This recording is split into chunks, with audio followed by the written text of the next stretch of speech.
ഇന്നത്തെ നമ്മുടെ വീഡിയോ ശരിക്കും വെറൈറ്റി ആയിട്ടുള്ളൊരു സമുദ്ര സദ്യയാണ്.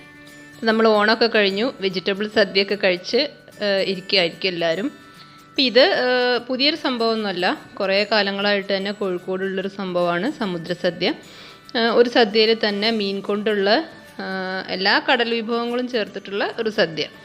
കോഴിക്കോട് നടക്കാവിലുള്ള അംബിക ഹോട്ടലിലാണ് ഈ സദ്യ ഉള്ളത്. എനിക്ക് തോന്നുന്നു ശനി ഞായർ ദിവസങ്ങളിലാണ് ഇതുണ്ടായിരിക്കുകയെന്ന്. ഇത് മാത്രമല്ല, വേറെയും സദ്യ അതുപോലെ ബിരിയാണി എല്ലാ ഐറ്റംസും ഉണ്ട്. ഇത് കുറച്ച് സ്പെഷ്യലാണെന്ന് മാത്രം. എന്തൊക്കെ വിഭവങ്ങൾ, ഒരു സാധാരണ സദ്യയിലുള്ള എല്ലാ വിഭവങ്ങളും ഉണ്ട്, പക്ഷേ എല്ലാം മീൻ കൊണ്ടാണ്.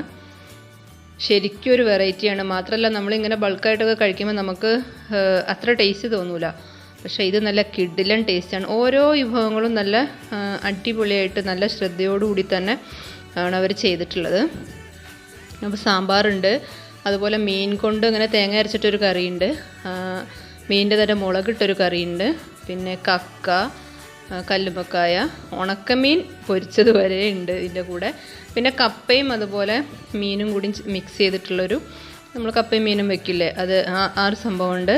അതുപോലെ നെയ്മീൻ ഫ്രൈ ഉണ്ട്, മീൻ അവിയലുണ്ട്, മീൻ അച്ചാർ, പിന്നെ പുളിയിഞ്ചി, അതും മീൻ കൊണ്ടാണ് ചെയ്തിട്ടുള്ളത്. പിന്നെ ഉണക്കമീൻ്റെ ചമ്മന്തിപ്പൊടി ഉണ്ട്, ചെമ്മീൻ ഒരു തോരനുണ്ട്, വൈകിട്ടതും ചെമ്മീൻ തോരനാണ്, പിന്നെ ഞണ്ടാണിത്. നമുക്ക് ഒരു ഐറ്റവും മീൻ വിഭവങ്ങളിൽ ഇതിലില്ലാത്ത ഒരു ഐറ്റവും ഇല്ല. അത്രയ്ക്കും അടിപൊളിയായിട്ടുള്ള ഐറ്റംസൊക്കെ ഉള്ളൊരു സദ്യയാണ്.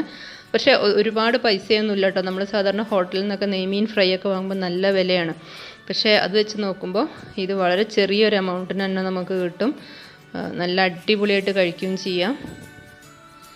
മീനവിയലൊക്കെ നല്ല അടിപൊളി ടേസ്റ്റാണ്. അതുപോലെ കക്ക ഫ്രൈ കിഡിലൻ ടേസ്റ്റ്, എല്ലാം തന്നെ നല്ല അടിപൊളിയാണ്. പപ്പടമൊക്കെ വെറൈറ്റി ആയിട്ടുള്ള പപ്പടം ഉണ്ട്. എല്ലാം കൂടി എല്ലാവരും ഒന്ന് ട്രൈ ചെയ്ത് നോക്കുക കോഴിക്കോട് പോകുമ്പോൾ. Thank you.